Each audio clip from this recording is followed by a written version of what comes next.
अर्थ। गुरु शब्द का क्या अर्थ है?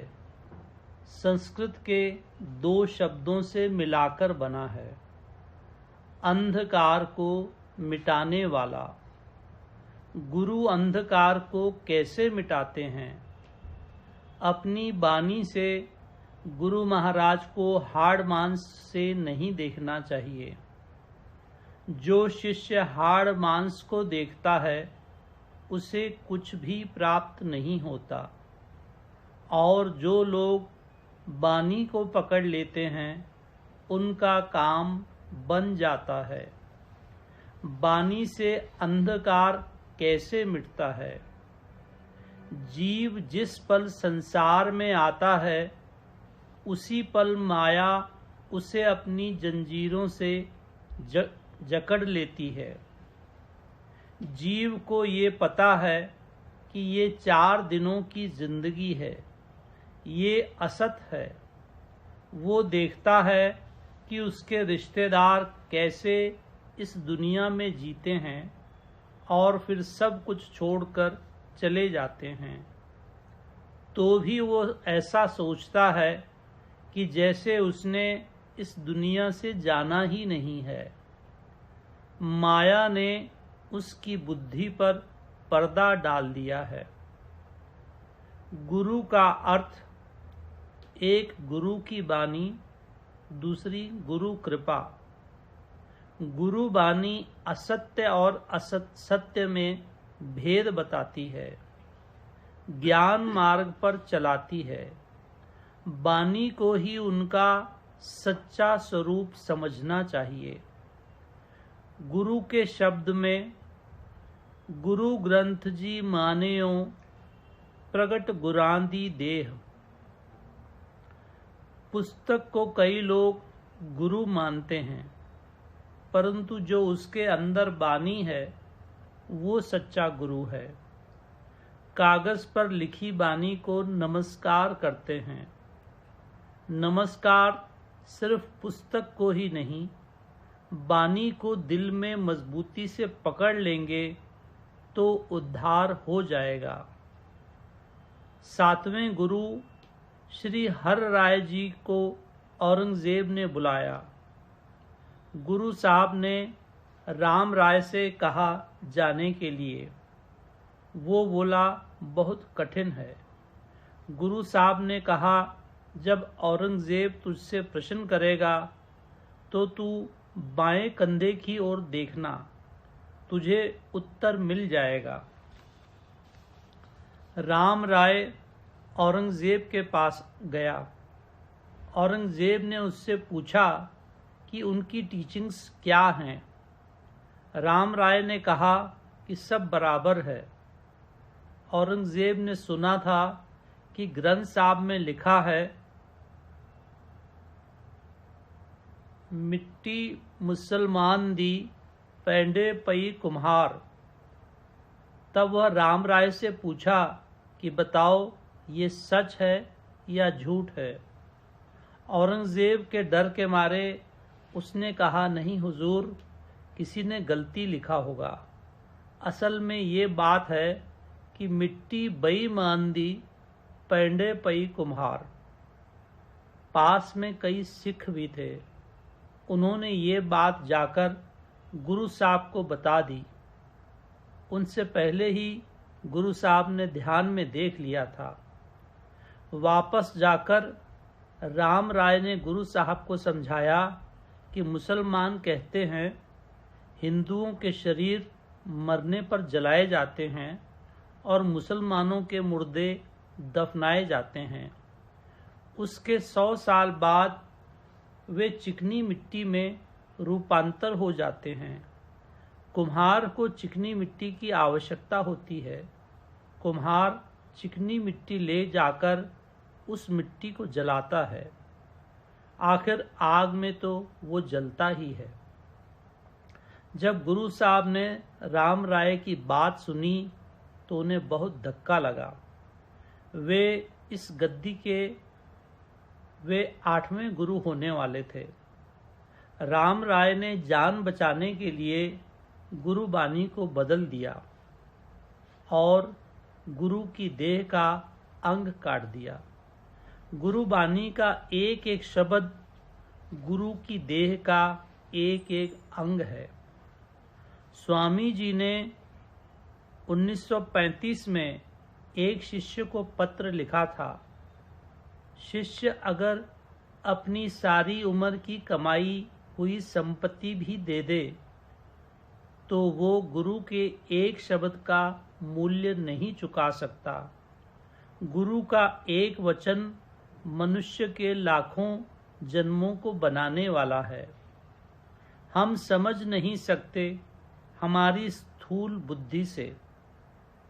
अध्यात्म की बातें समझना कोई साधारण बात नहीं है। गुरु का ऋण हम कभी नहीं चुका सकते।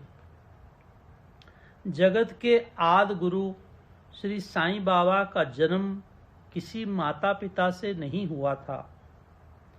दक्षिण महाराष्ट्र के एक गांव में एक ब्राह्मण अपनी पत्नी के साथ रहता था। उनकी कोई संतान नहीं थी। काफी उम्र बीत चुकी थी। एक दिन वे इस विराट जीवन से तंग आ गए और दोनों ने ठान लिया कि अब नदी में जान दे देंगे। नदी के किनारे जब वे गए तो थोड़ी देर वहां बैठ गए। सोचा कि हमारा जीवन कुछ काम नहीं आया। इतने में वे क्या देखते हैं कि एक वृक्ष के नीचे सूखे पत्तों में एक बालक रो रहा है। वे दौड़े दौड़े गए और बालक को उठा लिया तथा अपने घर ले आए। एक दिन आकाशवाणी हुई कि इस बच्चे को फलाने फलाने गांव में एक मौलवी है, उसके पास छोड़ दो। बेचारे ब्राह्मण ने वैसा ही किया। 2 साल वो बालक उसके पास रहा। मौलवी ने ये बात जान ली कि इस बच्चे में कोई खास चीज़ है जो आम बच्चों से वो अलग है। उस बालक के विचार सबसे निराले थे।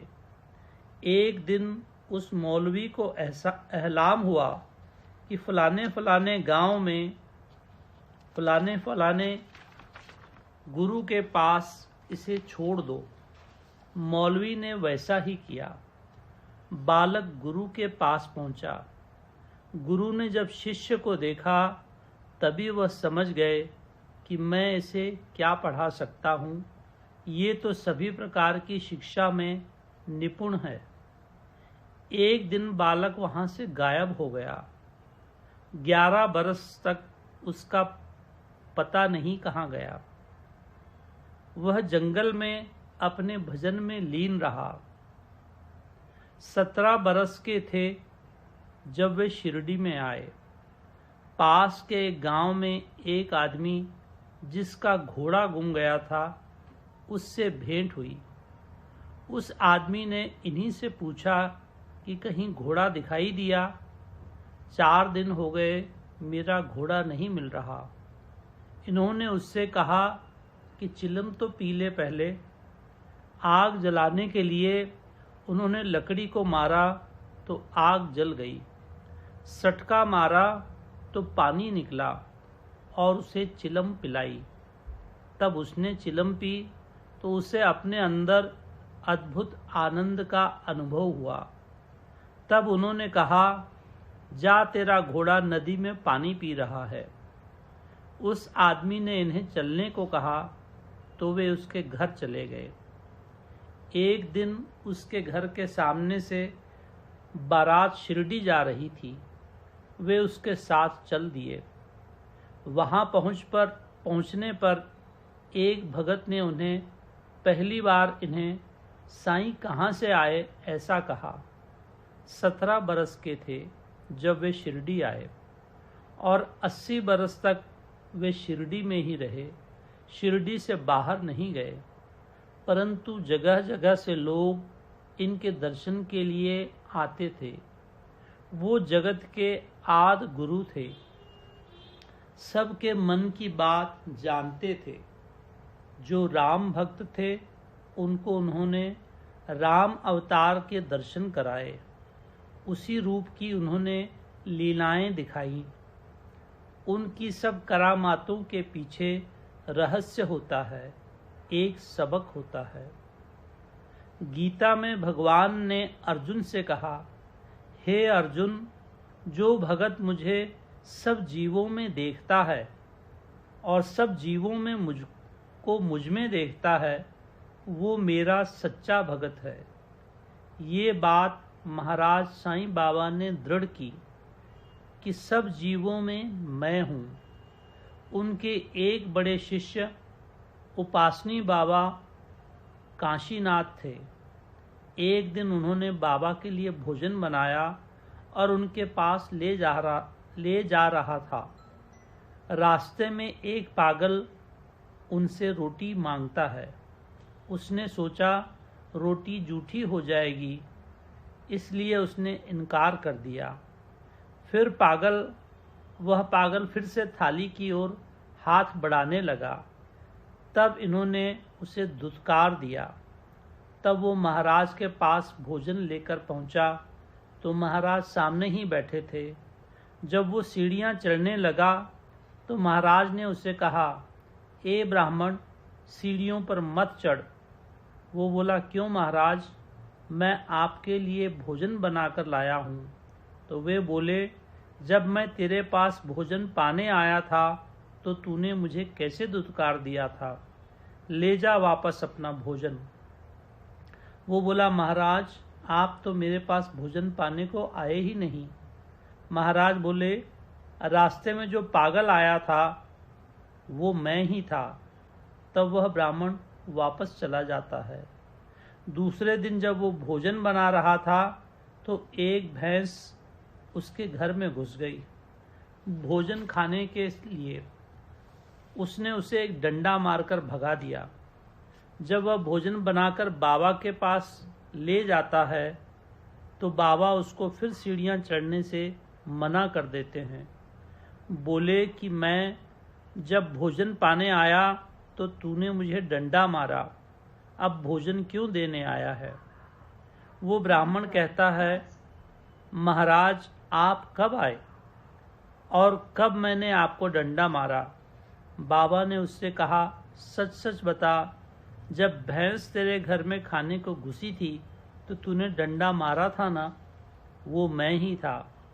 ब्राह्मण को बड़ा पश्चाताप लगता है और वो बाबा से पूछता है, भैंस में भी आप ही थे क्या। बाबा ने उसे बताया, संसार में जो कुछ भी है वो एक मैं हूँ। जो इस बात को समझ जाता है उसका बेड़ा पार हो जाता है। बाबा के एक शिष्य राय बहादुर थे। उनकी इच्छा हुई कि एक दिन स्वयं अपने हाथ से भोजन बनाकर बाबा को भोजन करवाऊं। वो बाजार में गया, सब सामान खरीद कर लाया और उसने बड़े प्रेम से पूरन पूड़ी बनाई तथा थाली में रखकर महाराज के पास ले गया। महाराज बोले, मैंने तो पूरन पूड़ी पहले से ही पा लिया। वो बेचारा निराश हो गया कि 3-4 घंटे लगाकर मैंने ये बनाई और ये कहते हैं मैंने तो पा लिया। महाराज के कहने पर वो वापस चल देता है, परंतु उससे रहा नहीं जाता। सोचता है फिर से महाराज से अर्ज करूंगा कि थोड़ा सा तो पा लो, और वापस बाबा के पास जाता है। फिर प्रार्थना करता है, महाराज थोड़ा सा तो ले लीजिए। महाराज बोले, तुझे समझता नहीं, मैंने पा लिया है, मैं अभी भी पा रहा हूँ। देख, प्रसाद पर 3 मक्खियाँ बैठी हुई हैं, उनमें कौन है? मैं ही तो हूँ और प्रसाद पर बैठकर पा रहा हूँ। दया प्रेम सिर्फ मानव जाति पर ही नहीं, पर हर जीव पर दया और प्रेम प्रकट करना चाहिए। ये बानी गुरु महाराज की बानी है। किसी पुस्तक या ग्रंथ में आपको ये बानी नहीं मिलेगी। ये गुरु महाराज की शक्ति है। बाबा ने लीलाएं दिखाकर दृढ़ किया कि सब में मैं हूँ। एक ब्राह्मण एक बार बाबा के चरणों में प्रार्थना करता है कि मैं तीर्थ गंगा स्नान करना चाहता हूँ। तब बाबा ने उससे कहा कि जो पैसे तूने तीर्थ में खर्चने हैं वो अपने बाल बच्चों पर लगा। इतने में जब उसने बाबा के दाएं चरण में नमस्कार किया तो ऊपर से गंगा की धारा फूट पड़ी। बाबा ने कहा, ले गंगा स्नान कर ले। गुरु महाराज के चरणों में सब तीर्थ आ जाते हैं। दत्तात्रेय भगवान से गुरु महिमा शुरू हुई थी। भगवान को 2 पैसे अर्पण करना चाहिए, निष्ठा, फेथ और दूसरा सबूरी। सद्गुरुनाथ महाराज की जय।